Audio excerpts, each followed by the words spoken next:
వెంకీ నువ్వు వెళ్ళి వాడు నరుకురా అంటే నువ్వు వెళ్ళి మేసగా నరికి వచ్చేస్తాను అంటే తనకి ఎప్పటి నుంచి ఉందో అలాంటి జోనర్ సినిమా చేయాలి, మా ఇద్దరు కాంబినేషన్ చేయాలన్న కోరిక ఉందో ఆయన వ్యక్తపరిచేసరికి నేను చాలా ముచ్చట పడిపోయాను. అదేవిధంగా స్టిల్స్ కూడా మేము దిగాము, అది ఎవరు లీక్ చేస్తారో నేనైతే లీక్ చేయలేదు, అది బయటకు వెళ్ళిపోయింది ఆ స్టిల్స్.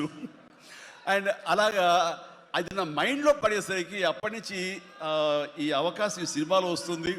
ఆల్రెడీ వెంకీతోటి తన మంచి సినిమా ఇచ్చాడు అనిల్ రావుపూడి, తను మాత్రమే ఇద్దరిని జస్టిఫై చేయగలడు, ఇద్దరికి న్యాయం చేయగలడు అనే ఉద్దేశంతో నేను తనకి హింట్ ఇచ్చినందుకు దాన్ని అత్యద్భుతంగా డిజైన్ చేశాడు.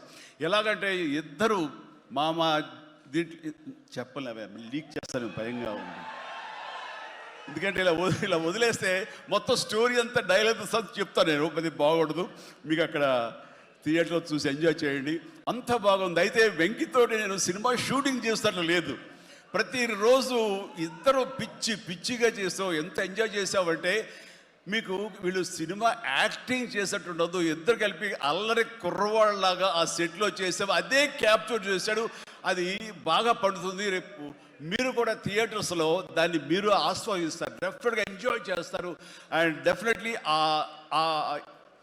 ఐ మీన్ లాస్ట్ ఫేజ్ వచ్చేసరికి సినిమా ఎక్కడికో లేచిపోతుందంటలో ఎలాంటి సందేహం లేదు. అండ్ ఆ రకంగా ఈ సినిమాకి తన వంతు పార్ట్గా, తన వంతు బాధ్యతగా తను ఒప్పుకున్నందుకు, మేము అడిగినందుకు తను ఒప్పుకున్నందుకు, ఈ సినిమాకి పూర్తి స్థాయి న్యాయం చేసి ఈ సినిమా మరో లెవెల్కి చేరుకోవడానికి దోహదపడిన వెంకటేష్కి మనస్ఫూర్తిగా సభాముఖంగా నా ధన్యవాదాలు చెప్తాను. ఏంది వెంకీ అంత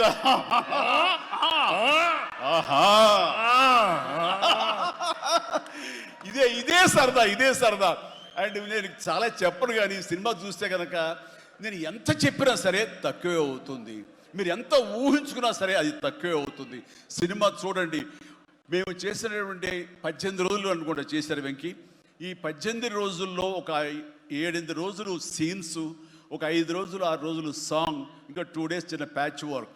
ఈ రోజుల్లో ప్రతిదీ ఎంత అంటే ఇంకా ఎంజాయ్ చేశాను, ఇది షూటింగ్ చేసినట్టు అనిపించట్లేదు. ప్రతి సినిమా ఇలాగే ఉంటే ఎంత బాగుంటుందా అని అనిపిస్తుంది నాకు. అందుకని మనస్ఫూర్తిగా సభాముఖంగా అందరి సమక్షంలో వెంకటేష్కి ఇది మన ఇద్దరి మధ్య ధన్యవాదాలు తెలియజేస్తూ, ఇది మచ్చుతురక ఇందాక అనిల్ రావిపూడి అడిగినట్లుగా ఈ కాంబినేషన్ ఫుల్ ఫ్లెడ్జ్డ్గా ఎప్పుడు దొరుకుతుందంటే వెంకీ నేను రెడీ. అండ్ అనిల్ రావిపూడి ఎవరో ఎందుకు, ఈ అవకాశం నువ్వే తీసుకుని ఖచ్చితంగా నువ్వు స్టోరీ రాసుకో, మీ ఇద్దరం ఇదే ప్రాణం పెట్టి, ఇదే హుషారు పెట్టి, ఇదే గిలిగింతలతో మీకు సినిమా చేసి పెడతాం. కానివ్వండి, ఎప్పుడు వస్తుందో తెలియదు.